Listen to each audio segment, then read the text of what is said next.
Today's daf we're going to be learning is Ketubot Tet Zayin.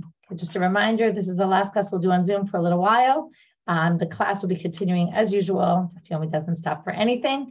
So the classes will be up as usual, even a little earlier than usual.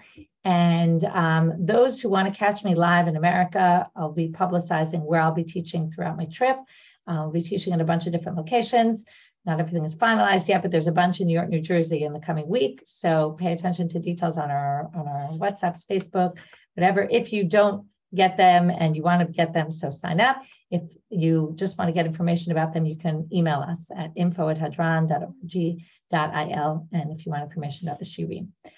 Okay, I'll be in Denver later in the summer. I'll be speaking there, possibly another one or two in between. So pay attention to details of where they'll be. Okay, so we're going to get started now. Let's go back. We finished the first chapter yesterday. We started the second, but we're going to go back and repeat the beginning of the Mishna. We have a case. It seems like the woman doesn't have a ketuba. We're not sure. We know the woman doesn't have a ketuba. A woman who doesn't have a ketuba gets a ketuba anyway. There's something called a t'nai beit din, which is it's a done deal that a woman's going to have a ketuba. Like it's a definite. A woman always gets a ketuba, whether the husband gives it to her or not. So she can claim her ketuba even if she didn't have an official document in hand.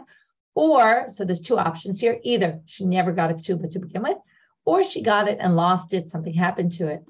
So she now comes, she's nit armala, nit garsha, widowed or divorced, and she comes forward and says, I want to get my ketuba money. What's the issue? Well, without a ketuba, it's true she definitely gets a ketuba, but it's not clear, was she a virgin at the time or not? So is her ketuba 200 or is it 100 zuz? So she obviously claims, betulani satani, I was a betula. And Omer Loki no, at the time of our wedding, you were a widow. I only gave you a ketuba of 100, or you're only deserving of a ketuba of 100, whether right he wrote it or didn't write it. If there's a deem, right, there's certain things that were clear that would happen at a wedding of a betula. For example, she went out with this hinuma, which we'll see later on, not today, what a hinuma is. Or her Rosh Perua, her hair was uncovered, because women, right, if you're divorced or widowed now, there's all different customs, but generally women would continue to cover their hair even up until, and then obviously after the wedding.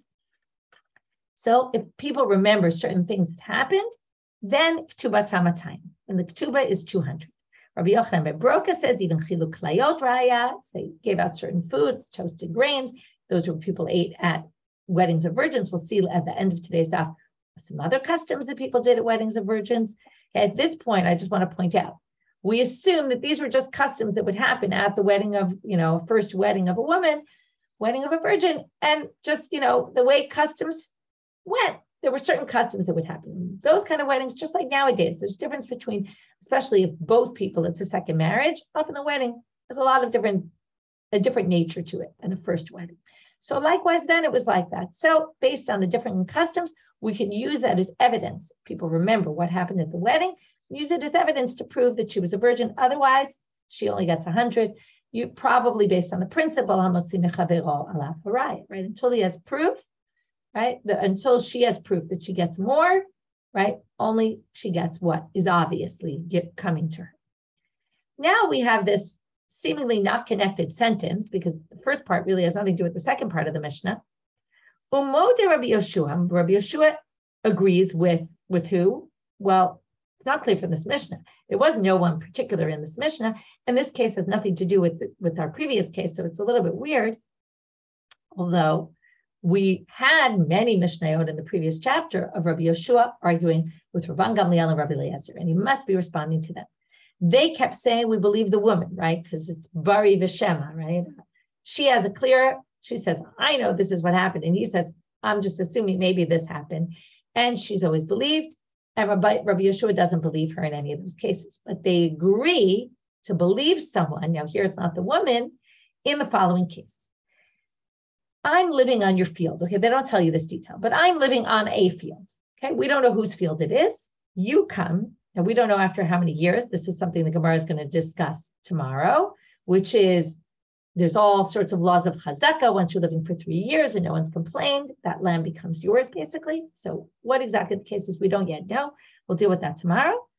But he admits that be'omer lechavero sadeh zo shel avicha hayta ulekachtia imenu. I'm living in this field and you come and claim it's yours. Now you have no proof. I say, look, you're right. It used to be not yours, but your father's. Okay. This wasn't your family's possession. The Gemara tomorrow is going to say, why didn't it say a case of, I say, I agree it was yours, but, okay. In this case, it's I agree it was your father's. Why specifically that case? We'll get to that later. The Gemara will ask all sorts of questions tomorrow. Why didn't it say this case? Why didn't it say that case? Why specifically these details? But in any case, that's for tomorrow. I say to you, you're right that this was in your family, but I purchased it from them. Okay, I purchased it from your father. So now Rabbi Yehoshua agrees in this case, we will accept this claim in this case. Why? What does this mean? It's a big, important line. We're going to use it a lot in the upcoming Mishnayot. The mouth that forbade is the mouth that permitted. That means without my testimony at all, I'm living in the land. You have no proof. So basically, once I say, you're right, this was yours, we can't stop my testimony there and say, oh, you could prove, oh yeah, you just admitted it was mine or my father's. But in that same breath, I also said, but I bought it from him. So that means that since I'm basically providing all the information of forbidding, I'm also providing heter information at the same time, we basically believe me all the way. And it's a little bit like a migo. And we're going to use the word migo here today also, because it's basically saying, I could have just said, no, it's not yours, it's mine. Why did I have to start providing information that maybe could give you, right? Once I tell you, you're right, it was your father's, you could start searching documents and maybe finding that the document was forged, and you can do your research. I'm giving you more information that really isn't so smart for me to be giving you. I'd rather just say, oh, this was mine forever. So the fact that I didn't say that and I said this also, it works also like a migo. You'll see the Gemara is going to call it a migo, even though the Mishna calls it a peshasar or a peshitil. This is used in a lot of cases. I'm not going to give you all the examples because we're going to see many, many examples in the upcoming pages. Now, a peshasar or peshitil only works if I'm the one who forbids it, meaning whoever permits it, doesn't have to be me, right? Obviously, I'm just using me as the example, but if the person who permits is the person who forbade. But if we have evidence from somewhere else, like Edim, Shu Shalavi, we have witnesses who say, we know this field belonged to so-and-so's father, to your father. Then, and I say, when I say, well, you might have proof that it was his, but I bought it from him, then already, if I don't have a shar to prove it, I'm not believed. Again, chazaka is a whole different thing. Like, for example, if I prove that I was living there for 3 years and you never complained in the course of those 3 years, or no one from your family ever complained, then that's proof for me. Okay, that's proof. That's Ches Karabatim in the 3rd chapter of Bava Batra. We'll get to that then.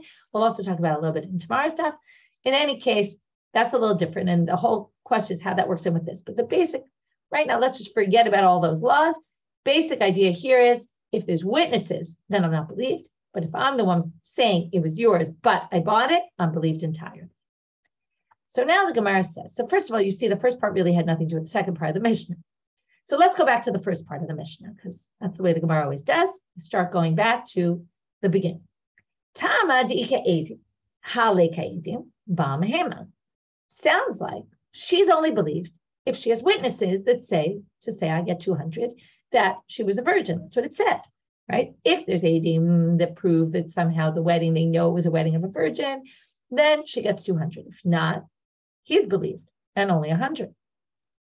Maybe this Mishna is not like Rabban Gamliel, because in all the other cases, Rabban Gamliel believed the woman's claim. To which the Gemara says, right, to Rabban Gamliel, right? Ha Amar Ihi Mehemna. He keeps saying in all those cases, she's believed. To which the Gemara says, no. This case is very different. What was unique about all those other cases? Bari V'Shema. She was definitive in her claim. I know that I was raped at this point, or I know that I was a mukaret. And he claims maybe a man slept with you, maybe, right? All those cases. So they say,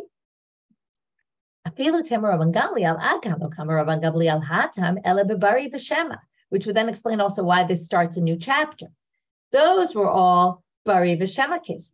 She had a definitive claim, he had a questionable claim, right? He wasn't, which means all the claims are questionable, but what it means is She said, I know. And he said, I don't really know, but I'm suggesting, because how could he know? He doesn't know what happened to her. But here we're talking about what was the wedding. Was she a virgin at the wedding or was she not a virgin at the wedding? That's something he has a definitive claim about as well. Obviously, one of them is lying, but each one claims, I know I was a virgin at the wedding. He claims, I know you weren't a virgin at the wedding. Now, we're not having issues. What did she, the question was it a wedding of a virgin or was it a wedding of a non-virgin? Okay, so it's not a question of, did she lose her virginity before and lied about it? That's not what we're talking about. It's just no one remembers, right? No one has proof of what happened at the wedding. So hacha bebari v'bari lo amra, but Rabban Gamliel wouldn't say bari v'bari, it wouldn't work. Okay, if she's widowed, we talked about this yesterday. If she's widowed, I see you're asking in the chat, if she's widowed, she's arguing with the heirs of the husband. Okay, and that's what we said. It's a little bit weird because who's the who if he's dead? So we talked about that yesterday. So now the Gemara says, Gemara likes to ask this question. After we rejected the suggestion of the Gemara wants to know, well, how do you even suggest that? Uda karele, my karele. That's always the way they say it. And what you were saying in the beginning, on what basis did you even suggest that? This is totally not the same case. Ha bari v'barihu, right? It's not bari and shema. Why would you even think to compare it to the earlier cases and think that this wasn't like Rabban Gamliel? So they say, again, all along and going forward, it's all these fascinating questions about how we know, it's the classic issue, we don't know to believe people, right? How do we know if they're telling the truth? So we use all sorts of factors, as you're seeing. We use migo, we use chazaka, we use rov, right? Chazaka, we can generally assume that people do the following. Rov is the majority of people are this. Okay, so what were they thinking? Well, they were thinking, even though it's bari v'bari, her claim might be a better claim. Why?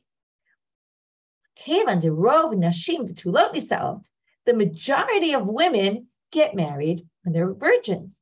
So therefore, ki bari v'shema dami. Maybe this is like a bari v'shema case.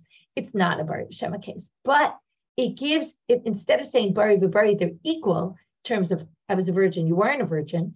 It's more like her claiming I'm a virgin has rov to go with it. That gives it more weight. Okay, that lifts it higher or lower if you talk about a scale, right? It basically weighs her claim down more because of the rov. Now, so that's the reason why we maybe thought that maybe Rabban Gamliel would be more prone to believe the woman. Now the Gemara is going to say, we can further prove that Rabban Gamliel agrees with Rabbi Yehoshua in this case, in the first case, and that it's not like they suggested previously. This isn't like Rabban Gamliel at all, from the continuation of the Mishnah. Hachinami mistabra, midekatani umodet Rabbi Yehoshua. From the fact that it says in the second part, Mode Rabbi Yehoshua, and we thought was strange because where did Rabban Gamliel and Rabbi Yehoshua appear before that? So they say like this, if you're going to say, Ire Rabban Gamliel b'mode shapir, if you're going to say that the beginning part, even though they didn't say it, is a case where Rabban Gamliel admits to Rabbi Yehoshua that I agree with you in this case, that we're not going to believe the woman, which is what we just tried to prove, then the second line the second case makes perfect sense. Beginning is Rabban Gamliel admits to Rabbi Yehoshua that I agree with you. And the next case is Rabbi Yehoshua agrees with Rabban Gamliel. In this case, I agree with you. Okay? And then that makes a lot of sense. But Ela Iyamar lo ire Rabban Gamliel b'mode, Rabbi Yehoshua lemam mode. If the beginning part wasn't talking about Rabban Gamliel and how he admits to Rabbi Yehoshua that I agree with you about this, then who's Rabbi Yehoshua being moded to, right? We said this, Rabban Gamliel doesn't appear in the Mishnah at all. So who's he admitting to? So that's a very nice theory, but the Gemara is going to reject that theory. So they're not going to reject the answer. They still believe that Rabban Gamliel and Rabbi Yehoshua both agree to this case. However, this proof by the language of the second case of our Mishnah is not going to be used as proof, because what they're basically going to say is that this Mishnah, I'll read it inside, Mi savart Rabbi Yehoshua ahai pirkin kan. Why are you assuming that Rabbi Yeshua's language, the language of the Mishnah, umode Rabbi Yehoshua, is referring back to the case in the beginning part of the Mishnah? No, amigo kai, pirkin kama kai. He's talking about a migo case, and he's saying, in this case, I believe migo, even though I don't believe the migo claim, and I'll accept a migo claim in our case, even though I didn't accept a migo claim before. And when was that case? In chapter 1. So really, chapter 2, as I said, starts maybe something new, like a bari and a bari case. But the second part of the first Mishna in chapter 2 reverts back to a case in the previous chapter. Now, for the most of this amud, this side of the page, we're going to be basically dealing with to which case is it referring, which case had a migo in it. And what they're basically going to do is going to go from the end to the beginning. So we'll get back to the first case. If you remember, first case we learned was the case with the migo. We'll get to it if you don't remember.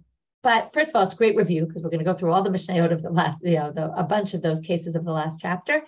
And why are they going in reverse order? Well, because if Rabbi Yehoshua is coming at the beginning of the second chapter, where it would be more likely to assume he's referring back to something said more recently rather than something said way back when.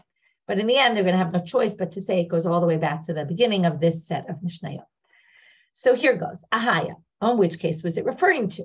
Again, this was all to prove that you can't prove from the fact that it says in our Mishnah, Moda Rabbi Yehoshua, that in the first case, Moda Rabban Gamliel. Even though we still think that's true, you just can't prove it from the language of the Mishnah.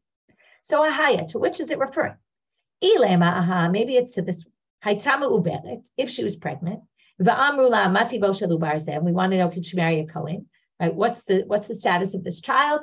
Was it, remember, she was not married, a married woman, and we're not worried about mamzerim, we're just worried maybe she had relations with someone who was impregnated by someone who was a puzzle person, which means, right, like a mamzer and a tina or any of those, who's going to disqualify her from being able to marry a Kohen down the road. Meish ploni b'Kohen, who she says it was from this guy and he was a Kohen. Rabban Gamliel, Rabbi Yehoshua, Omrim ne'amenet, they believe her. Rabbi Yehoshua, Omer lo mipia anu chayim, we don't believe her. So hata my migo ika, you can't say that's the case because there is no migo claim. What better lie could she have said? Hare kresav in shina, she's pregnant. She can't say, I didn't sleep with anyone, I was just on mukat eitz or something. She can't claim that. She's pregnant. You get pregnant only by having relations with someone, so therefore it's not possible. Ela aha, maybe this one. Ra'uha medaberet im echad, va'amru la mativo shel ish zeh. They see her speaking with another man, and then they say, what's the status of this guy? Ish ploni b'Kohen who, right? She says he's a Kohen. Remember, medaberet doesn't mean she just had a conversation with him, right? Obviously something more transpired. There's a debate about it. We're going to get back to that in a second. Okay, so hold off. Rabban Gamliel, Rabbi Yehoshua, Omrim ne'amenet. So she says he was fine. They believe her. Rabbi Yehoshua, Omer lo mipia anu chayim, we don't believe her. Hatam my migo ika. So now what migo is there here? Well, it depends what you hold medaberet means. According to the area, we could come up with a migo, and then maybe Rabbi Yehoshua is referring to this case. Because Ze'eri da'amar my medaberet nistera. Medaberet means she went alone in a room with the man. There were witnesses that they went into a room, but nobody knows what transpired there. So then she does have a better claim. Migo dibaya amra lo nivalti. She could say, I didn't have relations with this person. That's obviously a better claim for her. V'ka'amra nivalti behemna. So she's believed again. Remember, migo works. Since she could have had a better lie, if she was really lying, we assume she'd make the best lie possible. The fact that she didn't make that best lie possible, we're actually assuming she's telling the truth. And then Rabbi Yehoshua would say, I don't agree with that migo, but I agree in the case of our Mishnah with the field. But if we go by Rav Asi's interpretation that she actually had relations with him and we have witnesses to it, then she's obviously got no migo. She has nothing else to claim. It's just like the case where she was pregnant. My migo ika, there is no migo. So since it doesn't work with Rav Asi, let's try another option because we want to have it explained according to everybody. Let's try this one. He omeret mukat eitzani, v'hu omer lo ki ela drusat isha. She says, I was injured, and that's why my hymen was torn. And he says, no, you were with another man. Rabban Gamliel, Rabbi Yehoshua, Omrim ne'amenet. Rabbi Yehoshua, Omer lo mipia anu chayim. So again, hata my migo ika. What better claim could she have made other than mukat eitz? So it depends again who you hold by. If you remember, there was a big machloket there. Was it 0 or 100? She was claiming 100. He was claiming 0. Or was she claiming 200 and he was claiming 100?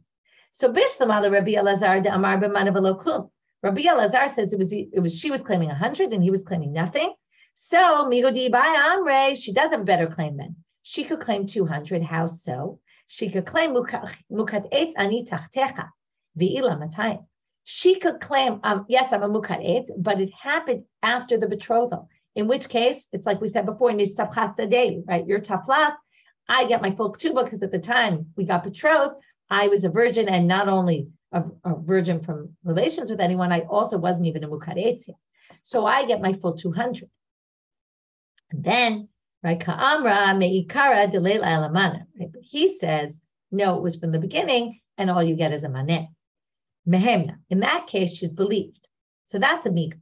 But Rabbi Yochanan, Damar b'matayim b'maneh, if she's claiming I'm a mukaretz and I get 200 based on Rabbi Meir, who holds that a mukaretz gets 200, well then, my migo ika, she has no better claim than that. She's getting the best she can. So there is no better claim than saying I'm a mukaretz, in which case, again, we're stuck with there's no migo there. We need to find a case where there's a migo, where Yeshua disagrees, and then in our Mishna will say, well, the migo I'll accept here. Obviously, the one question we're going to be left with at the end, once we do find the case, is why does Rabbi Yehoshua not hold by that migo and does hold by our migo in our Mishna? Ela aha, it must be this case. Okay, they get married, and then that night he realizes she's not a virgin. Listen, it's true, I was raped. I didn't tell you, but I was raped after the betrothal. And your field got ruined, basically, right? Her way of saying, I got ruined, and it's tough luck on you because we were already betrothed, and I get my ketuba of 200 zuz. And he claims, no, maybe it was from before. Rabban Gamliel, Rabbi Yehoshua, Rabbi Yehoshua, again, they believe her. Rabbi Yehoshua says no. To migo, now what's the migo? Obviously, she has a migo here. If she had claimed I'm a mukaretz, now it's true, she claims I was raped. She also gets 200. But if she claims she's raped, it's going to mess her up for marrying a Kohen down the road. Let's say he's a Yisrael, but he dies, and she wants to go marry a Kohen down the road. They'll say, oh, well, you testified to the fact that you were raped, so you can't marry a Kohen. So now, basically, right, we don't want, it's a much better claim to say mukat eitz. Here's our migo. V'ka'amra ne'anasti. Why did she say I was raped? Right. So there, in other words, if she had said mukat eitz, she wouldn't have disqualified herself. If she says ne'anasti, she does disqualify herself, and therefore mishum hachi ka'amar Rabban Gamliel d'mehemna v'ka'amar Rabbi Yehoshua. Okay, so that's why Rabban Gamliel says she's believed because of the migo. Now, ka'amar Rabbi Yehoshua Rabban Gamliel. Now comes Rabban Gamliel, Rabbi Yehoshua in our Mishna. So again, he's referring all the way back to that first case, okay, where she claims I was raped, and then we assume. First of all, we also talked about it then. That not only is it that she disqualifies herself from the kahuna, but who want to get up in public and say I was raped, right? You think about how awful it is nowadays and how hard it is for people to come forward and give that information. Can you imagine? Right? And nowadays, I mean, yes, it's a major stigma to have been raped, but it's not like it was in those days where you see, right, all this whole thing about people's value being determined based on whether they're a virgin or not, which thankfully we don't really have nowadays, or at least not in the way they had it then.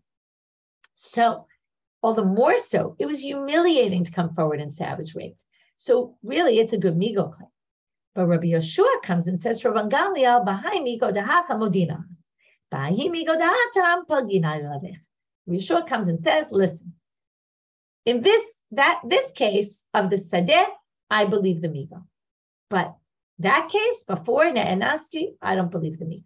Which now we're left with to understand why not. And if he does hold it, you could say that maybe you could have thought without this Mishna, maybe Rabbi Yehoshua doesn't hold by migo at all. Comes Rabbi Yehoshua and he says, again, this is why I told you before, the Mishna said that was a pesha sar or a pesha yitir. But a pesha sar or pesha yitir, according to the Gemara, is based on migo, basically. Since you could have just been silent and not said anything, but the whole concept is based on migo. So you could have thought that Rabbi Yehoshua doesn't buy migo claim ever, right? And maybe for the reasons we talked about, that, you know, theoretically, once you know the way it works, you know the system, you could break the system and make a less good lie so that people will believe you. You know, maybe that's why he doesn't believe it by migo. But no, he says, I agree with migo here, just not in that case. To which we're going to have to say why, right? Mishna hai migo, me hai migo. What's the difference? So they say, there's no ox slaughtered in front of you. This is a metaphor, okay? There was an ox slaughtered in front of you. Now, if I come and start blaming someone for slaughtering my ox, and my ox is actually not slaughtered, I have no claim, right? We're not going to believe me. I try to blame you for slaughtering my ox, and my ox is there alive. But if my ox is dead, I can have a claim. So what does it have to do with anything? What ox are we talking about? In the case of the Bitulim, she already has something working against her, which is that she didn't tell us before that she wasn't a virgin. And now it turns out she's a virgin. She's not a virgin. And we basically have evidence. Again, what kind of evidence, right? It's the evidence, presumably, that there's no blood on the sheet. And he basically produces evidence and says, you're not a betula. That's a shor shachut lefanecha. So there, migo is not going to be a strong enough claim to go against evidence standing up against her. Whereas in our case, there's no evidence against him at all. He's living in the land, right? If we go by the example, it was me. I was living in the land. I was living in the land, and you don't have a star that says you bought the land. You don't have any evidence that it was yours. So that's ein shor shachut lefanecha. There, we're going to believe a migo. So again, we take a lot of things into consideration. It's not just any migo works. According to Rabbi Yehoshua, it depends on the scenario. It depends on if it's shor shachut lefanecha or not. Okay, now we're going to go back and talk about this rov betulot nisot. Okay, most weddings are betulot. So kevan de rov nashim betulot nisot. Most women get married when they're virgins. Kilo atu edim I having. So why does it matter if we don't have witnesses? She should have a claim based on rov. So why doesn't she? So we're going to have Ravina's answer. Then we're going to have a question on Ravina's answer, and we're going to redo Ravina's answer. I'm a Ravina. Mishum diike lemema rov nashim betulot nisot umiut almanot. He says we could say the following. Yes, it's true. The majority of women, again, this is all a matter of how we deal with majorities and statistics. Statistically speaking, most women get married as virgins. And miut almanot, there is a minority of of widows, which means really anyone who's not a virgin. B'chol haniseit betula yesh lakol. There's another thing. Weddings of virgins, everybody knows about, right? Second weddings sometimes are done more quietly. This is true nowadays as well. Not everybody knows when someone gets married, their second marriage. But first marriages, people hear about it. It's very popular. So now, zo ho'il ve'ein lakol itcha laruba. The assumption here is that we don't have a call about this virgin wedding. If everybody knew about it, then you wouldn't even need witnesses. Right? There's no claim. You don't come to court and claim something that's totally obvious. If he wants to claim she's not a virgin, and she claims, but she wasn't a virgin at the time, and I only have to give her 100 zuz. Remember, we're talking years later, and she claims I was a virgin at the time, and everyone in the town knows that they all remember the wedding, and it was a wedding of a virgin because it's called. There would be no claim in court. The guy would be able to take her to court and claim otherwise. So it's obvious that there isn't a call here. Now, if there isn't a call, you got to wonder, why isn't there a call? She claims it was a virgin wedding. Well, then why doesn't the town remember the wedding? So that weakens the rov. Okay? Again, it's all a matter of how do all these things work together. So now the Gemara says, wait a minute. They look carefully at what Ravina said. He said, all virgin weddings have calls. Everybody knows about them. Well, ki kol ani se betula yesh la kol. What did our Mishna say? If Eidim come and say it was a virgin wedding, we accept their testimony. But if Ravina just said every virgin wedding has a call, the whole city will know about every single virgin wedding. Well, then, if witnesses come and say the wedding was a virgin wedding and nobody else says that, shouldn't we assume those witnesses are lying? Because they're going against, it's what we call this fact that yesh kol basically means it's something in the language of the Gemara called anan sahadeh. Anan sahadeh means we testify. It means the whole community is basically saying the following. That's a very strong testimony, much stronger than just two witnesses. So if the whole community says there was no virgin wedding, because by nature of the fact that they don't know about it means there was no virgin wedding, two witnesses can't stand up against that. So therefore, something in Ravina doesn't make sense, right? And as the Mishna doesn't make sense according to his interpretation. So therefore, they modify what Ravina said. Ela Amar Ravina, Rov hanisei betula yesh lakol.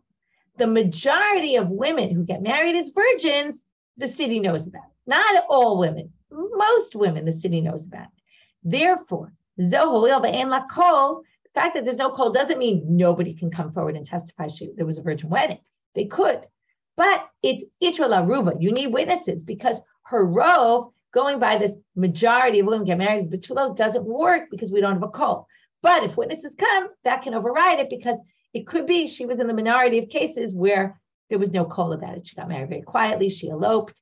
There's all sorts of possibilities. So now we've resolved that issue. Okay.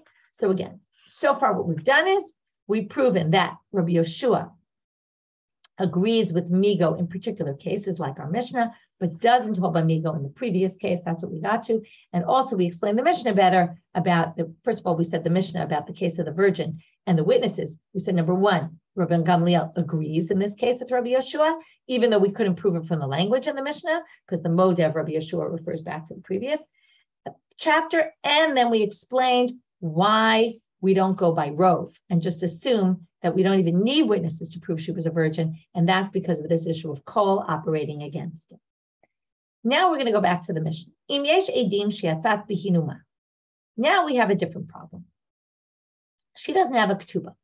So now she comes to court and says, right, I want my ketuba, and it was 200. He says it was 100. And they bring witnesses that, now what do they bring witnesses? They bring witnesses that it was a virgin wedding. But they don't bring witnesses that, let's say, she never collected her ketuba money. She doesn't have a ketuba in hand, so maybe she's lying. Maybe she's not lying about her wedding, and the witnesses only prove about the wedding that was, let's say, 10 years ago. But now, what if lichush dilma mafka edim b'hai beitin of agavia, hadar mafka l'ketuba b'hai beitin of agavia? Maybe she really does have a ketuba. And what's she going to do? She brings witnesses here. She says, listen, I know my ketuba. Can I get my money anyway? They give her the money based on the fact, right, that she proves it was a virgin wedding. Great. Then a few days later, a few weeks, or a few months, or a few years, she goes to another court. She pulls out her ketuba. She says, I want to get my money, my ketuba money. Now, she has a ketuba in hand. Usually when you have a document in hand, usually what happens is you pay, and then they rip the document. Well, she got paid without the document. So why aren't we worried about some false play here? So Amar Rabbi Aval, Zot Omeret, the fact that we're not worried about this proves kotvin shoval. We can write that we have to write a shoval. When you get, and this would be true for this or anything, you pay back a loan, you pay back something you owe to someone, they write a receipt. Okay, this is what we do nowadays, right? It's so obvious. You write a receipt, and the receipt says, I paid my money. And the husband keeps that as proof. So if she tried to demand the ketuba money later in court, he'll pull out this shovar and say, and that's why they're not worried. So I already paid it. Rav Papa Amar, and Rav Papa is going to be a little bit confusing. Right now, we're not going to fully understand it, or we're going to think we're going to understand it one way, and later we'll prove it a different way. B'makom she'en kotvim ketuba askinan. Okay, what does this mean? It's a place where there was no ketuba, and therefore, it was a place where they never wrote ketubas. Therefore, there's no concern she's going to pull out a ketuba in the second place. Here claims she lost her ketuba, and they'll pull out the ketuba. Why? Because she doesn't have a ketuba. No ketuba to pull out the second time. Now, what's the problem with this? It's not a great answer because there's another issue. She could theoretically pull this stunt twice in court. She could go and say, I lost my ketuba and, bring witnesses. She'd go to another court and say, I lost my ketuba and bring witnesses. So we're going to have to deal with this later. Okay, right now we're just going to assume he means it's a place where they don't write ketubas, and therefore there's no concern. The second court shall pull out her ketuba. Some people say, Ika dematnela a braita, that this machloket Rav Papa and Rabbi Aval wasn't said about our Mishnah, but it was said about the following braita, which is very similar with a minor difference. Ibda ketubatav, she lost her ketuba. Hitmina ketubatav, she hid her ketuba. Or nisrifa ketubatav, or she burnt her ketuba got burnt. Rakdu lefanea, sachku lefanea, haviru lefanea, kosher b'sorah, umapasha b'tulin. Yesh la'idim b'acham mikol eila ketubatav matayim. Okay, it sounds very similar to our Mishnah. The only difference is that our Mishnah didn't exactly say why she didn't have a ketuba, right? It just said she comes and there's an argument about what the amount of the ketuba was. It's clear there's no ketuba here. We don't know why. This case, we said probably she lost it, something happened to it, but didn't say it in the Mishnah. The Braita says she lost it, she buried it somewhere and can't find it, or it was burnt. So if they danced before her, we're going to start tomorrow's sugya with Ketzad Meraktim Mifnei Kala, famous song that we always sing at weddings. Okay, so if they would dance before a virgin at her wedding, or Sachakul Fanayna, these are all sorts of testimonies that will prove that she's a virgin. So they played before her, they brought a koshel b'sorah before her, we'll have to explain what that means, or a mapav betulim, they gave her a sheet to use to check that she was a virgin. If she can prove witnesses from any of those, again, we're going to say, right?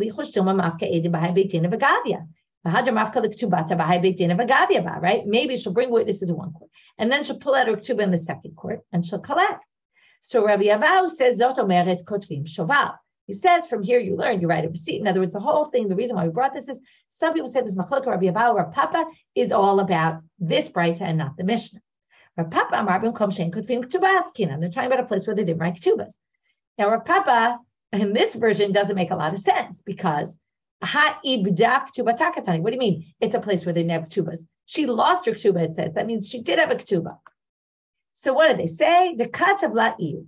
It must be that he wrote her a ketuba, even though they lived in a place where generally there weren't ketubas. Okay, he decided, anyway, I'm going to write you a ketuba. So they say, okay, but that didn't resolve our issue. So still, we're going to have a concern that she's going to pull out the ketuba. So in the first case, we said there was no ketuba to pull out.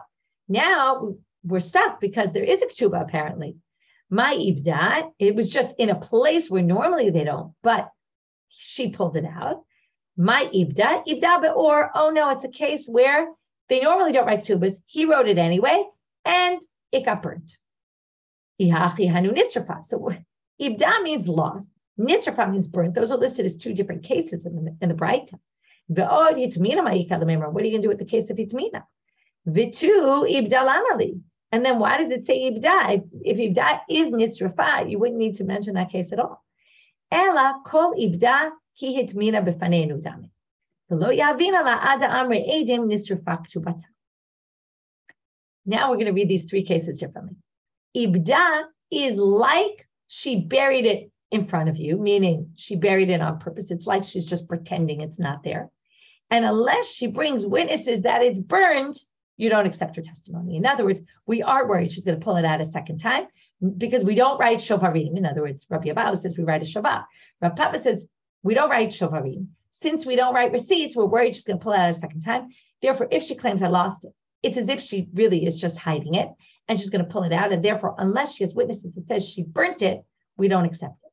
Which means now we're going to need witnesses that she was a virgin and witnesses that she burnt, that her ketuba burnt.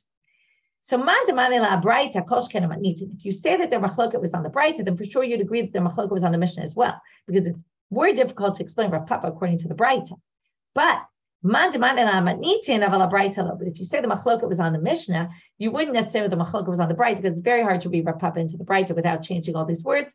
Anyway, kikusha, because of this difficulty. That's an aside. Now we want to really understand Rav Papa, because yesh edim, etc. Right? So now, as I said in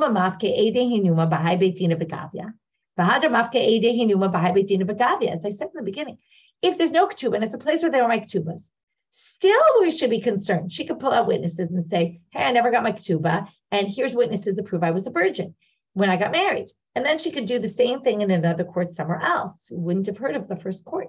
So we should be worried about that possibility as well. Again, if you hold by Rabbi Yehoshua, he has a shovar, he pulls out his shovar, he's protected. According to Rav Papa, who doesn't think this proves you have a shovar to pull out. So aren't we worried? To which he says, we're going to reinterpret Rav Papa. Bimkom delo efshar vadai katbinan shovar. Okay, let's go back to the beginning. Rabbi Yehoshua said from here we can learn zot omeret kotbin shovar.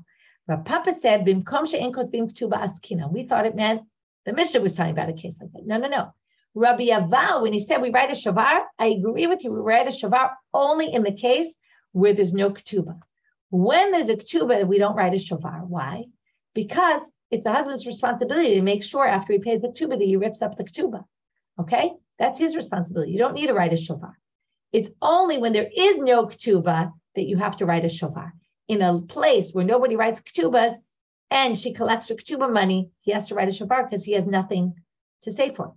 If she pulls out a ketuba, we can assume that she never got her ketuba money. Okay, so that's the difference between that's a better way of understanding Rav Papa, because in that case we don't worry that she's going to lie anymore, because if she has the ketuba, it's the husband's responsibility to make sure that once he pays the ketuba, he rips up the ketuba. Okay, in a case where there isn't a ketuba, like here, you'd have to write a shovar. because she got paid without her ketuba, and then he would have to write a shofar. But otherwise, we generally, the whole question is really, do we assume a shofar was always written? Which means if we assume a shofar was always written, and if he doesn't have a shofar, then she has a claim. If we assume that shofarim aren't written, then his not having a shofar doesn't weaken his case at all. Okay, now we'll end with these customs of weddings. And we're going to all of a sudden see things in a bit of a different light. When I read it in the Mishna, we understood that all these customs were customs that happen at virgin weddings, just because that's what happened. And because of that, we can use it as proof to say, oh, it was a virgin wedding.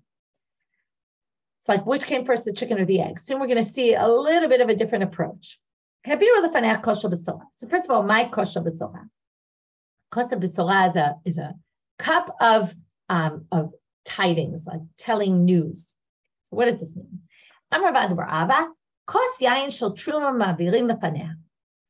every wedding of a virgin, they would pass a cup of wine of truma, even if she wasn't marrying a Kohen. Why? Klomar, to say, since she's a virgin, if she married a Kohen, she'd be worthy of eating truma. And you might be saying, what are you talking about? Who says only virgins who marry Kohanim can eat truma? Anyone who marries a Kohen can eat truma. To which Rav Papa asked that question. Rav Papa, what do you mean? A widow who marries a Kohen can't eat truma? Of course she can. Remember, we learned all this in Yavama. All these cases of women who were married, then not, and then they went back to their husband, all sorts of crazy cases. Rav Papa, zo reshit ketruma reshit. Reshit, truma is called reshit, the first. I mean, the first, she's the first, meaning this is her first time getting married, first time being with a man, she's a virgin. So the truma is symbolic of that. Again, these were customs. I see your faces, right? These are customs they would do at the time, okay? Sure, later generations are going to look at customs that we do at weddings and say, what were they doing? Why were they doing this, okay? So now, Tanya, now we're going to just hear about other customs. Rabbi Yehuda Omer, they would bring a barrel of wine in front of her. You're not going to love the way this sounds. They would bring a closed barrel. This reminds us, by the way, of the wine that she would sit on top of the barrel of wine. This is different. They would either bring an open barrel of wine or a closed barrel of wine to be symbolic of, is she closed or is she open? Why did they do it like this? Why didn't they just bring a barrel of closed wine at the wedding of a betula, and at a betula not do anything? First of all, it's a little embarrassing, right? To show everyone, oh, you're open, you're already been with a man. So it's a little bit weird. Why wouldn't they just do that? Now, again, asking this question is a little silly because this is just customs that were. It's not like they decided, let's have this happen. But right now, we're going to assume it very differently than we assumed until now. And that some of these customs were done specifically so that we'd have witnesses who could tell us what happened at the wedding, so that if we had this issue that she never ketuba, and we didn't know whether she was a betula or not, she'd have a claim. And now it's a very different way of reading it. That's why I wanted to point out very particularly before. So now they're going to say, Zimnin de tafsamatayim ba'amrela ana betula ana havai. Sometimes she'll grab 2,000 and she'll say, listen, I get 2,000 zuz because I'm a betula. And then people will say, but at your wedding, they didn't, right? If we only did a closed barrel at a wedding of a virgin and we didn't do it at the other wedding, an open one, then she would say, people would say, but what are you talking about? There was no barrel of wine that was closed at your wedding. So did I say, 200? I said 2,000 by accident. Sorry, 200 zuz, my mistake. So, Haidelo Abre Kamai, she says, oh yeah, there were no barrels of wine around at my wedding. Something happened. There was some issue where, just 1 second. So now, right, there was some issue that basically, there were no barrels of wine. There were no closed barrels. There was some reason why it didn't happen. And then she could try to claim, I still get my 2,000. And why did they take a case where tafsa? She already took the money. And then it's hard to get it out of her hands unless you have proof. And you don't really have proof because the fact that they didn't do it doesn't really mean anything. Maybe there really was onus. So therefore, they make sure that at the weddings of the Biwulot, they bring open barrels. And that way no women can claim this. People will say, oh no, the barrels were open at your wedding. So that's why, again, this is a very different approach than we saw before. Before we were just using customs that anyway were around. Now we're saying this custom was particularly in order to enable us to know what will happen in the future, which is interesting that who thought that this was a commonplace that women didn't have proof about what kind of ketuba they had, right? You always think a woman has her ketuba, and we're always so careful to make sure she keeps her ketuba, and she always hides it somewhere, right? They always have it, right? Many people give it to their parents, so that the parents of the bride, so that, the husband doesn't try to take it or hide it or something, there's this whole thing, and you're not allowed to live together if you don't have your ketuba. Here, all of a sudden, you see totally different things. Anyway, interesting food for thought. We will pick up from here in tomorrow's daf with Ketzah Miraktim Lifnei Kala. Okay, have a great day, everyone. And Shabbat Shalom. And for those who I'm used to seeing on Zoom every morning, hopefully I'll see some of you in America. Come to the Shiurim if you live nearby or want to travel a little to get there. I'm always happy to meet people who are learning and bring other people as well to inspire them to learn. Have a great day. Shabbat Shalom.